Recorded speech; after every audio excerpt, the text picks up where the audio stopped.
voices. I know the joke. Oh my God! I cannot! She ain't talking about. Ah!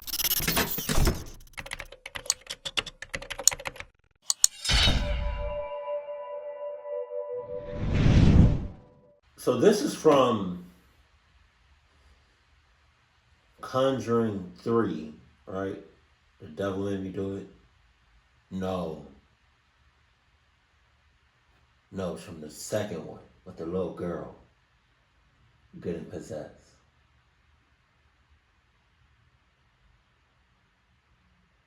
Is that the same one they went to the bed? Is that the same one where they had the crosses on the wall and they turned upside down? Like with the old guy, right? I think. I forgot which Conjuring it was. But, okay, let's go. Apparently, this is the real interview. Okay. Sup? No. Is that the real house? There's a house in a terraced street in Ponders End, North London, where the events of the past 2 months have baffled all who've heard about them and scared the life out of those who've been directly involved. Hey, bruh, I know that whole block better be cut the clock off. This is the home of Mrs. Peggy Hodgson and her family. At the moment, the children are being looked after by relatives because Mrs. Hodgson is ill in bed. The sequence of bizarre happenings which unfolded around these children and their mother in September have made the walls of the house rattle with the impact of flying objects and the sound of mysterious knockings. Jesus. Soon a second family was drawn into the action. The next-door neighbours, Peggy and Vic Nottingham. We've been sitting listening to the knocking, and the woman next door, she called me in. We couldn't make out what it was. I heard the knocking as I walked in the front door, but I went all over the house, checked it, checked the walls, checked everything. Just couldn't make out what it was. So in the end, I thought to myself, well, there's only one thing. I'll call the police. One of the 2 police officers sent to investigate made the following remarkable statement about what they heard and saw in this living room. There were 4 distinct taps on the wall and then silence. About 2 minutes later, I heard more tapping from a different wall. The other police constable checked the walls, attic and pipes, but could find nothing to explain the knocking. The eldest son of the family pointed to a chair next to the sofa. I then saw the chair slide across the floor. It moved approximately 3 to 4 feet. God damn. And came to rest. I checked the chair, but could find nothing to explain how it had moved. The police definitely wanted to get out of the house. How could you tell? They was as frightened as I was. And then the second night we went back in there again, and we got the same reaction again. We got this knocking.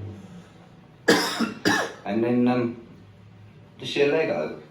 I witnessed the box of Lego underneath the chair, but I walked into the room. As I walked into the room, the Lego began to fly. But where it was coming from, I don't know. One piece hit me on the arm, and Did it hurt?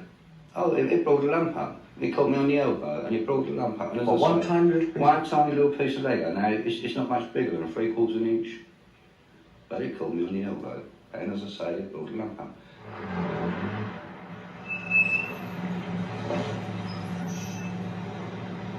In the absence of a law against chairs that move on their own, the police were powerless to act.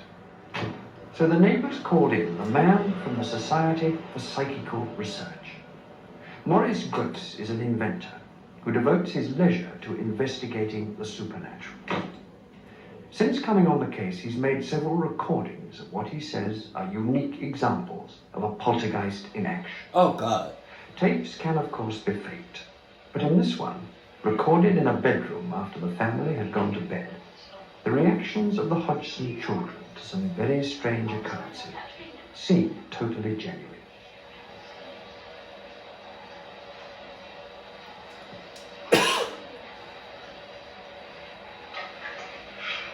Okay.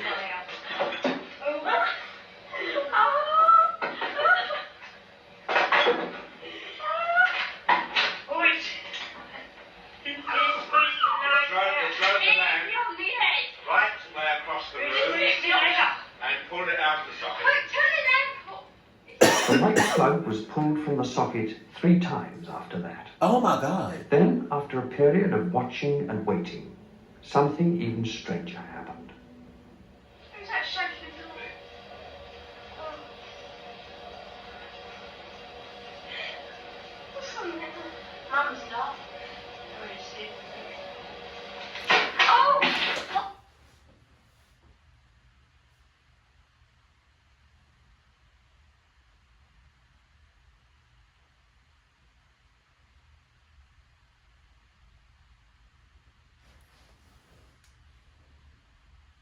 Oh, it's raining. Oh, okay. Okay. All right. God damn, Jesus. What? I mean, like, what other proof do you need? What other proof do you need to just say, you know what, that's enough for me, and to never do this shit ever again in life? The slipper was thrown across the room and hit the door as I was holding the door. The white slipper hit the door as I was holding the door. He hit me on the lip. Where's the other one? The other one's over here. What sort of a case is this in your experience? Well, I think this is probably the best case this century. In fact, as far as documentation is concerned, I just want to say that's a strong ass mustache and suede sideburns, some thick ass sideburns. maybe the best case of all time. What special aspects make it so? Well, the entity itself has been very, very violent at times, and of course the witnesses and documentation have been excellent. The violent things I've seen happen are the furniture moving, the furniture being thrown upside down. In fact, one night I was standing here, there were about 11 or 12 people in the room, and I was standing talking to one of the members of the family, and I in front of the settee, and the settee went straight up in the air and turned upside down, right in front of me, no more than a foot away from me. What particular tape stands out in your mind? Well, I think one particular tape that stands out in my mind is the incident where... Hey, yo! Oil. Or butter. I'll tell you what, though. If I don't know what y'all doing, but I can assure you what I'm doing. If this bottle right here, I just left it right here. I'm just reacting, and the bottle just did this, and just stood there.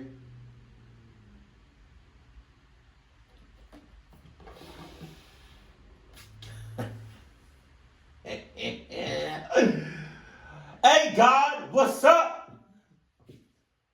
What's up? No, I forgot I do it different now. Okay. What's up? I spit. What's up?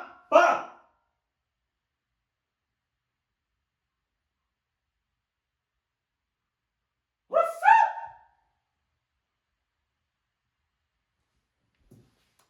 Communicating with it quite a long while, very seriously. And then something happened which was very funny indeed. Knock. Did he say something happened and it was very funny or fun? In your mind? Well, I think one particular tape that stands out in my mind is the incident where I was communicating with it quite a long while, very seriously. And then something happened which was very funny indeed. Knock. 1 for no and 2 for yes. Are you a male spirit? 1 for no and 2 for yes. That's 2. You are a male spirit. Oh my God. Did you used to live in this house? Oh You Jesus. did. Was it more than 50 years ago? Jesus. This spirit. What? I can't. this spirit. What?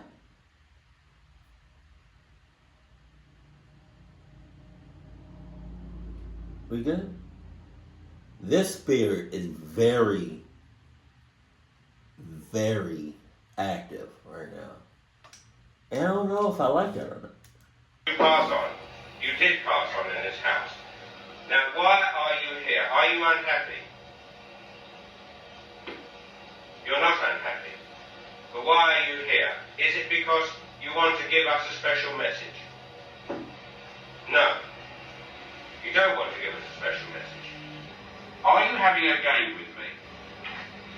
Oh, right. As I asked the question. Hey, yo. Is anybody... I can't really tell if anybody else is in here with him. But seeing this shit is probably a little bit more scarier than the movie. Are you having a game with me? It's through the cardboard box and the pillow right on my face. Well, thank you very much. That was a very good answer. And we was all just standing in the kitchen, all of us together. And then all of a sudden a pool of water come from nowhere in the middle of the floor in the kitchen. And then we heard the toilet chain pull. And there was no one at all out in the toilet. We was all in the kitchen.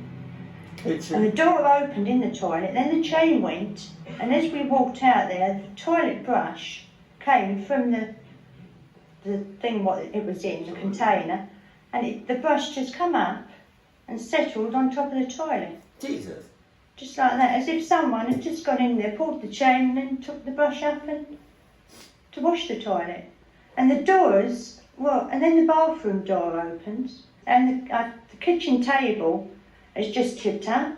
Table. And there's Janet, one of the girls, she's been just sitting on the chair and she's been thrown completely across the room. There's a child's chair, I suppose it weighs about £10, padded one with metal legs. And the child is sleeping in a single bed one side of the room, and I was sitting on a single bed the other side of the room with his chair in the middle. The child went to sleep and all of a sudden she got a little bit restless. Well, just after that his chair was lifted off the ground and it was thrown about 9 foot through the air, a good 9 foot, for no reason whatsoever. No one was on the end of it. Didn't touch no one, just went a straight line down the room. Jesus. What did you do? I ran out the room again. You know, I mean, when you see these things, there's nothing on the end of them. You begin to shake. The third family to be caught up in the story was John and Sylvia Burke, who live a few doors away. John is Mrs. Hodgson's brother, and he and Sylvia have spent hours at the Hodgson's house, trying to help them through all the unexplained goings-on. But they've had plenty of shocks of their own. Now, what happened in this bedroom? Well, I heard a noise downstairs. I come up, and there was the eldest girl on the floor. But the other one's missing. So I look under this bed, I look under this one, and as I stand up, I see it. There she is, across this radio, one leg in the air, and her head hanging down. Oh, God. Just to prove that I wasn't mad, I yelled for my wife to come up to see what I had just seen. But she was asleep. As a roof repairer, Vic Nottingham is used to tools. That's crazy how so much paranormal activity goes on in that house. So you got alright, so the first Conjuring, I don't know if that house that they used, I don't know if that house that they used was real. But I know for this Conjuring, I think it's the second one. Cause what was the devil made me do it? What was that about? Oh, that was with the boys, right? The boy got it. Yeah, with the orphans. The devil made me do it. Yeah, that was with the boy with the big ass glasses. With the water bed, with the, okay, got it. Okay, so this is the second one. Yeah, I know the house for the second Conjuring movie, that house is real. I hope this is not up for market. But he never thought he'd play a leading role in one like this. I've got one chap at work, for instance, and he says to me, how's your ghost getting on? Now, I mean, it's no good talking to a chap like that, because he's got no reaction on me whatsoever. He thinks that I'm going around the bloody bend, like, you know what I mean? But, Do you think you are? well, I was straight. I mean, I'm 44 and I've never witnessed anything like it before in my life, but the only thing that worries me, see, being a roofer by trade, is beginning to get on top of you. Your nerves begin to shatter a little bit. In every story of things that go bump in the night, there are two possibilities. One, that it's a hoax. Two, that there's something going on beyond the grasp of the human mind. Yeah. If this is a hoax, it means that some of the 17 people who've seen things have been playing an elaborate and twisted joke on the others. If it isn't a hoax, it means that either those 17 people have all been having hallucinations, including the police, or this is the best documented ghost story of all time. Can you tell me why you are upsetting this family? Is it because you enjoy doing it? You do enjoy doing it. Well, I suggest that now what does that mean? Why have you done 3 knocks? Now I ask you the question again. 2 knocks for yes, and 1 knock for no. Now, yes, that's right, you understand. Now, do you enjoy upsetting this family? You do? Well now, will you please go away? Because I think you've had enough of your jokes. You won't go away. This shit is creepy as hell. But I would like you to go away, because I think you've been upsetting this family long enough, and it's time you went away. You understand me? Please go away. Yes, you must go away. It's absolutely essential that you go away. No, you mustn't be obstinate. You must go away. He having a full-blown out conversation with his spirit. That shit is crazy. Well, you must. I'm sorry, but you must stop annoying this family. You've had enough. You've had a good time. Now, please go away. All right? Please go away. I can't say any more to you now. Goodbye. Goodbye.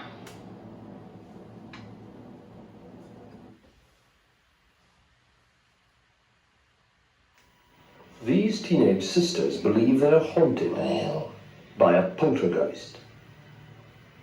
I was going to ask the same question as I asked earlier. That's the girl in the red, right? That's when I got possessed, right? Cause I remember them sitting on the couch.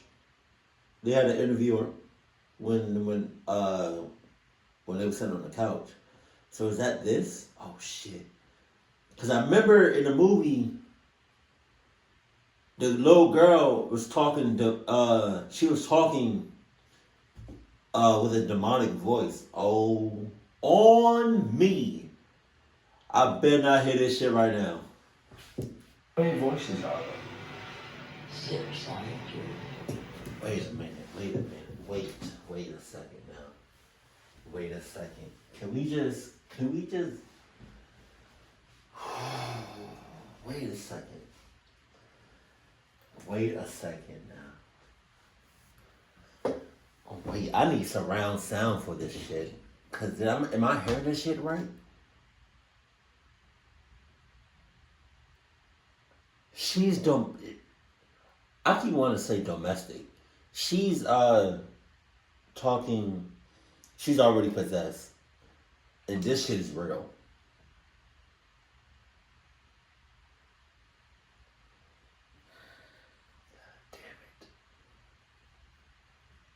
I already heard the demonic voice. Oh, go back. Go back. That shit is crazy. It's up all the way. Bring your speaker closer. Go back a little bit. 600. 600 the voices. I know the joke. Oh my God! Alright, so I know the Conjuring movie is based off of Chiefs. It's different. This shit hits different. This shit hits different. Because it's like, I've never heard something. It's like when you see a movie, I mean, alright, cool, you know, it's a movie. You know, it's actors and shit. They not, oh God!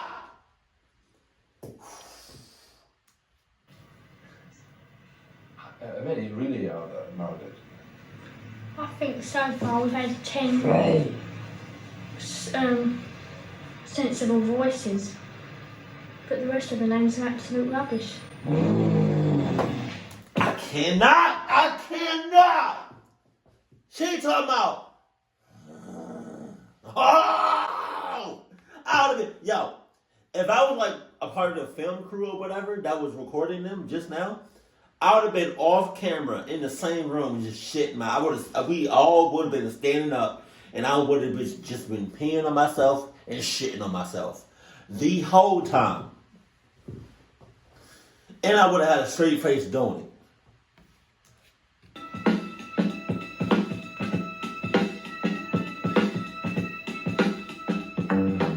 11-year-old Janet Hodgson appears to be the focus of many of the strange happenings in Green Street. But they also affect her 14-year-old sister, Margaret, and their younger brother, Billy. One of the first manifestations was when Lego bricks began to fly at high speed around the living room. How does it feel to be haunted by a poltergeist? It's not haunted. Shut up. Why isn't it haunted? I don't know. Hey Mo. Hey. Wait, first of all, where are these people at right now? Where is the real family at right now? Second of all, the actors that play these characters, are you sure, like, are they related to them? Like distant cousins? Like long lost brothers and sisters? Jesus. Continue the things that happen here. Oh, well, it did first, but now I've got more used to it. And I'm going to accept the things that happen. It's slung covered at Mum. Might eat it, Mum. Slung a bookshelf at Margaret. Have you tried telling it to go away? Yes, many times. Nothing. And what does it reply? No, it won't. It's staying another 6-7 years. The local police could find no explanation for the knocking either. They were even more baffled when two of their beat constables reported seeing an armchair levitate across the Hodgsons' living room. It came off the floor, or maybe a ½ inch, I should say. Hey yo! His face right now, his whole face, he looked scared like a mother clucker. It's like, he's like this, it's like he don't even look calm to me, but it looks like he's trying his hardest to try to keep it together. But on the inside, he's probably like,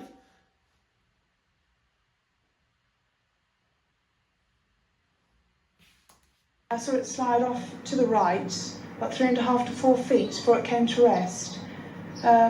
I checked to see whether or not it could possibly have slid along the floor. I placed a marble on the floor to see whether or not the marble would go in the same direction as the chair did, and it didn't roll at all. I checked for wires under the cushion of the chair, and I could find no explanation at all. At all. I found wires. No explanation at all. Maurice Gross is an electronics engineer and an investigator for the Society for Psychical Research. Over here was Janet, and over here in this bed here was Margaret. It was in the same bedroom a month later, with all the family present, that Maurice Gross first challenged the poltergeist to talk. And this was actually the result. You'll hear here the whistling first of all, and then the barking. And here is this noise.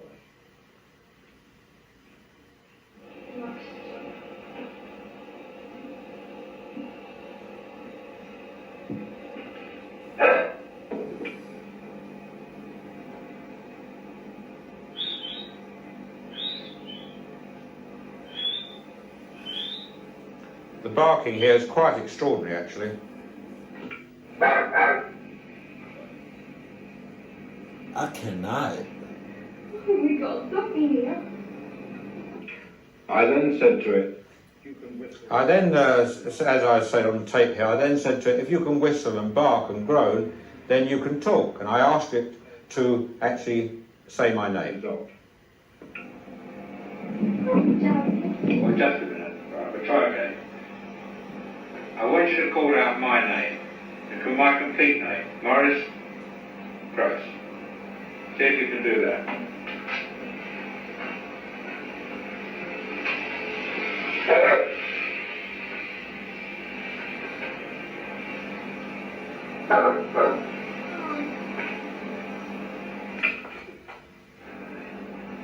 Very good.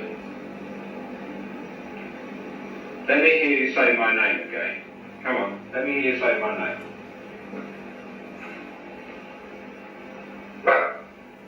Come on, my name's Morris. Let me hear you say it. Morris.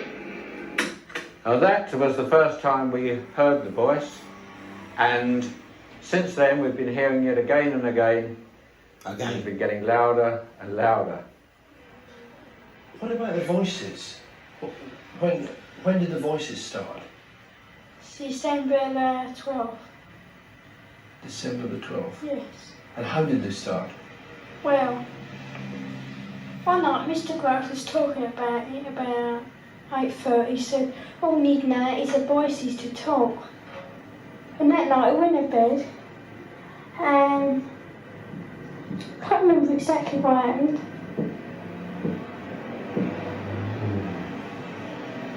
And what's that knocking? yeah, I can hear it now. I was doing that yesterday morning and Peggy was on her own. So she came in to us because it wasn't her, she came in. We sat together and we heard it. And I counted down my knocks and there was 14 altogether. And it's doing it again now. That was 3 knocks just now. Yes, it goes in 3s and 2s. And we first got contacted, this was when Mr. Gross said, if there's anyone there, knock twice with yes, and if not, 1 for no. I wonder if we did that now, whether it would answer. Is anybody there?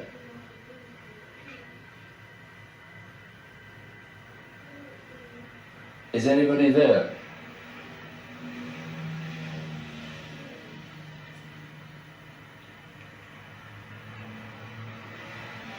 Why's she smiling?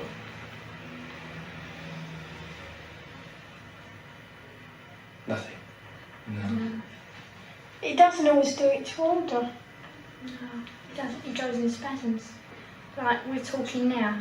It may not now, after you've said that, but it won't do it when you want it to, straight away. No. What about the voices? They sometimes say things and make answers. What? Is that the Ooh. Did I hear that? Did I hear like a oh. make answers? Is that the voice now? Yeah. Is anybody there? How many voices are there? Dirty Dick, Andrew Garner, and Stuart Thurton. Dirty Dick, Andrew Gardner, and Stuart. Thurton. Oh, has he ever spelt that?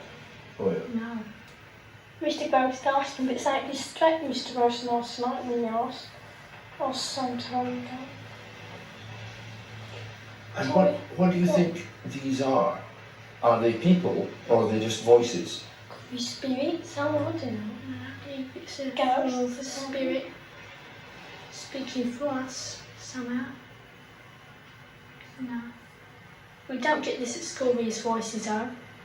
Because I believe when we're all separate, it's not so strong. Just when you come nearer each other? Yeah, like here, or our aunts all up there together, or in Peggy's next door. And Janet's, your voice is stronger, isn't it? It seems to be the strongest. Yeah. When you hear the voice and it comes out, where does it come from? Here, your throat? No. Where do you feel it comes from? Back of the neck. Oh, God. Back of the neck. And so it must be as if it's somebody else speaking there when you hear it. Yeah, behind us. And do you get the feeling when you hear the voice that there is a person there? Yes. Yeah. Oh, God. And do they tell you much about themselves? Not really, no. They just tend to growl and... Play around and sort of joke and be silly. No. I wonder, do you think there's anyone there just now? Yeah. Oh, God. Hi, Joe. Who's that? What? Who's that? It is so much more creepier than the movie. This shit is so much more creepier than the movie. Oh, my God. Janet. Pardon? Stuart. Sam. Stuart Certain, and he's one of the voices. Yeah. Why do you think he comes and speaks through you? To annoy us. Does he ever say anything nice? Well. Don't know, really. Shall we try and speak to him? No. We'll see if he'll speak to us. Yeah. Is anybody there? No. Who's there? Doctor Doctor Who?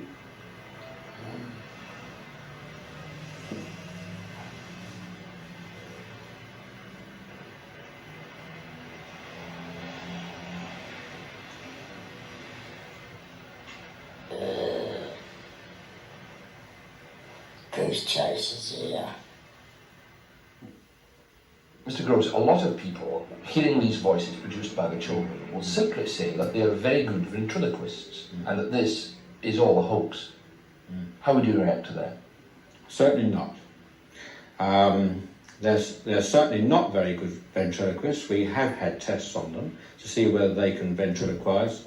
They can't. To keep up this particular type of voice for any length of time without damage to the vocal cords is absolutely impossible. I mean, there must be some hoarseness attached to it. But don't forget, these children don't do this for a couple of minutes or so. They do it for lengths of periods up to 3 hours, and without any hoarseness or sore throats whatsoever. Well, perhaps Guy, perhaps you've got something to say, son. Yeah. I'd like to know how you make this noise without bashing Janet's vocal cords to pieces. If I'm doing it for half a minute, I get a sore throat. Joe? Guy Lyon Playfair is an author of books on the paranormal, with experience of poltergeist cases in Europe and Brazil. Alright, so these are like little girls. Why he so close? Why is he so close? You want to back up a little bit there, partner? Jesus. I'm so creeped out. It's ridiculous. Oh, how do you do it, mate? God, they're cowards. Don't you ever get a sore throat, Janet? No. Sure. Yeah. You never get pain in the back of the neck or something? No. Oh, what do you mean? I'm sorry, I'm not with you.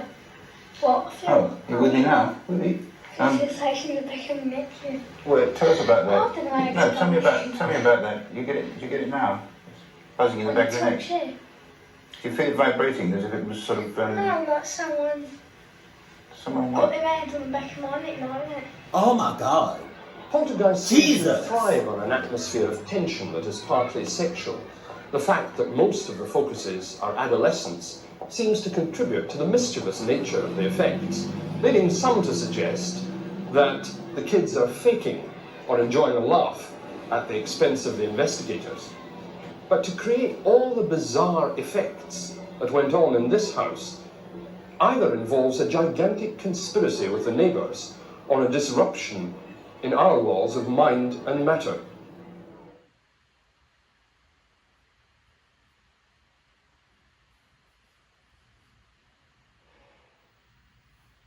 I'm invisible. I'm invisible. You're invisible? Why are you invisible? G-H-O-S-T. Because I'm a G-H-O-S-T. Yes, he had quite a sense of humour. He also used to swear a lot as well. I'm Maurice Gross, and I'm one of Britain's leading psychic investigators. I'm 76 now, and still on the trail of ghosts and poltergeists. Wow. Ghost? Jesus. In 1977, I led a team which investigated what is now regarded as the world's most famous poltergeist case, the Enfield Poltergeist. It became world headlines at the time, mainly because of the strange, gruff voice that came from a girl called Janet.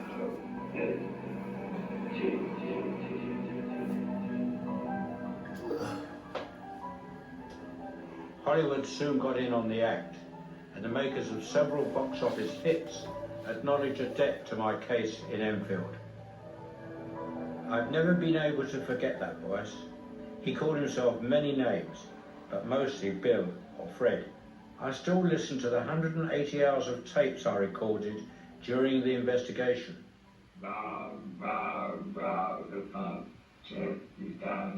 Oh my God.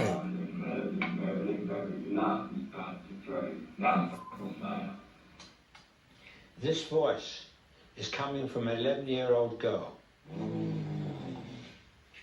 Well, perhaps you've got something to say, son. Yeah. I'd like to know how you make this noise without bashing Janet's vocal cords to pieces. If I'm doing it for half a minute, I get a sore throat. Goose chases here. God damn. And we found that on analysis, the voice was not made by the larynx, the voice box, but by the false vocal fold, which is above the larynx. And you only use that when you lose your voice and you talk like that. Well, if you talk like that for more than a couple of minutes, you start getting a sore throat.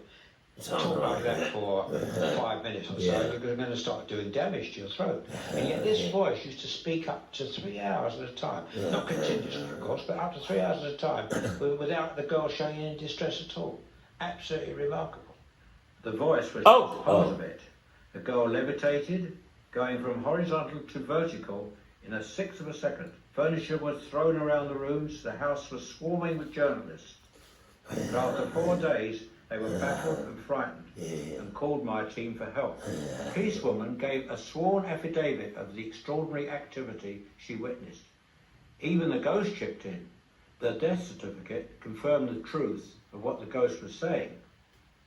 Many objects materialised out of thin air, spoons were bent, fires broke out spontaneously in the impoverished family's home. The family had to endure practically every known phenomena in a poltergeist case. They were traumatised. They didn't benefit financially and were ostracised by many of their local community. The Enfield Poltergeist menaced that family for 18 months. It nearly destroyed their lives. I'm going back to see them for the first time in 20 years. Oh, why? Janet, Why? the girl at the centre of it all, prefers to remain anonymous, but I spoke to her mother and sister. Well, here I am at this famous house in Enfield. They still there? And here you see Margaret and her mother, who were very, very involved in this case. Wait a minute. I mean, all right. So you said that she's Jane or whatever. She said she wishes to stay anonymous. So where is she now? The day I first came. Yes, I remember. Yeah, I Mr. Rose. remember And that, you Mr. was on Rose. the case ever since then. Yeah. Onwards, and you saw everything and took note and explained to us. You remember when the reporters and journalists were here? How did they carry on? I could see the fear in some of their faces also, and they probably could sense that we was dead scared and wanted to run out any minute. I know I did. My sister did, I know that. I remember one of them came in and he explained to me that I got a poltergeist in that house. And I said, well, I know it's there, and I nearly fainted when he told me. I didn't even know what it was. In fact, I don't think any of us did. And we couldn't even say the word poltergeist until Mr.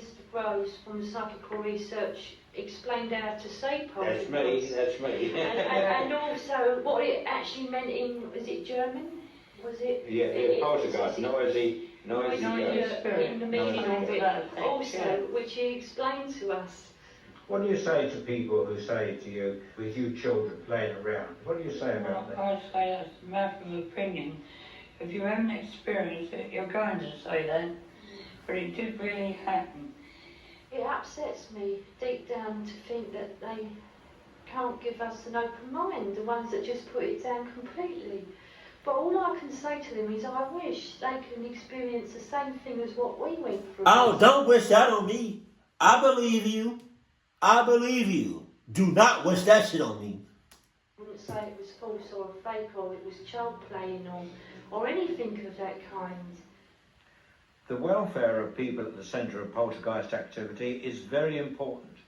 I believe that most poltergeist activity is actually caused by very high levels of stress. Occasionally, you get paranormal entities interacting with us. And this is what I think happened at Enfield. I haven't spent all my years searching for the paranormal. Like everybody else, I had a normal life to lead. I left school, I was a commercial artist. I did 2 years apprenticeship. You can see on the pictures on the wall, well actually they are my pictures that I have done. I turned into quite a good commercial artist in fact. But then the war was looming and I joined the Royal Artillery, super heavy guns. Had to make a hasty retreat back to Dunkirk, and of course thousands of other troops.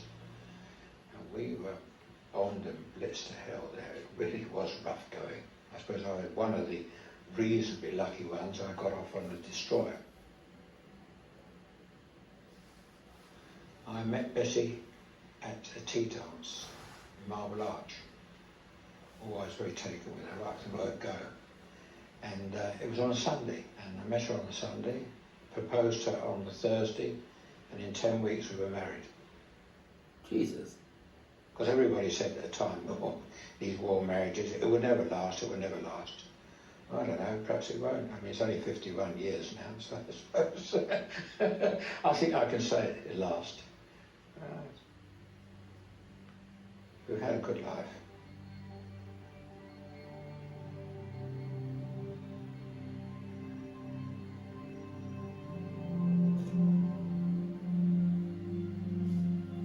Going back to what he said, we had a good life. How many of y'all could say, like, if something was to happen to you, God forbid, if something was to happen to you right now or tomorrow, can you look back on your life and say you had a good life?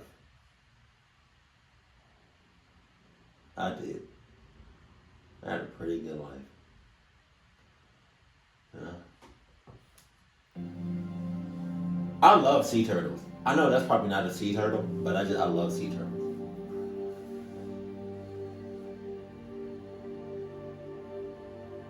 This better not be copyrighted music.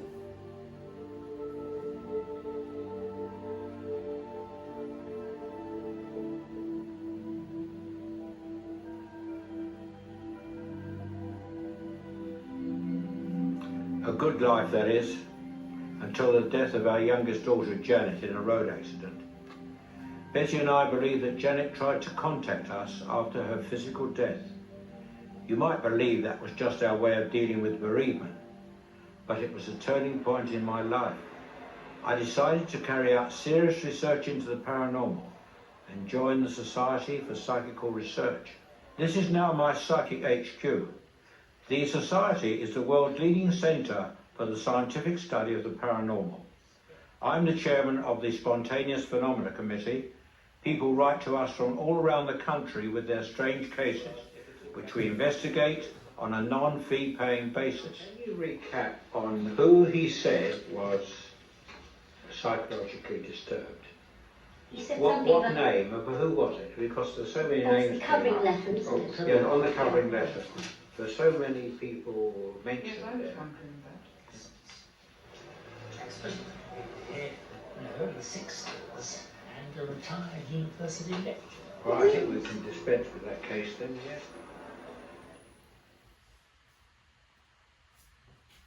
Oh shit, just end like that. Hopefully this video goes up. Yeah, like I said, this video is way creepier than I would say the whole Conjuring series, or at least, you know, some of the Conjuring movies in the universe, like in the Conjuring universe. Cause like hearing the real girl or girls have that demonic voice, that shit is scary as fuck. And just see and actually hear and just like to see that shit, I can only imagine what it was like in real time, to be there in real time. I cannot. That shit was scary as hell. Oh my God. Like, I believe her. You don't gotta wish that on me. Ay, Jesus. But if there's any videos like this, like any interviews or anything like real that's that's really creepy and scary, that you want me to react to, let me know that in the comment section below, because this shit was crazy. Keep it cool, keep it classy, and I love you. Stay happy, my family.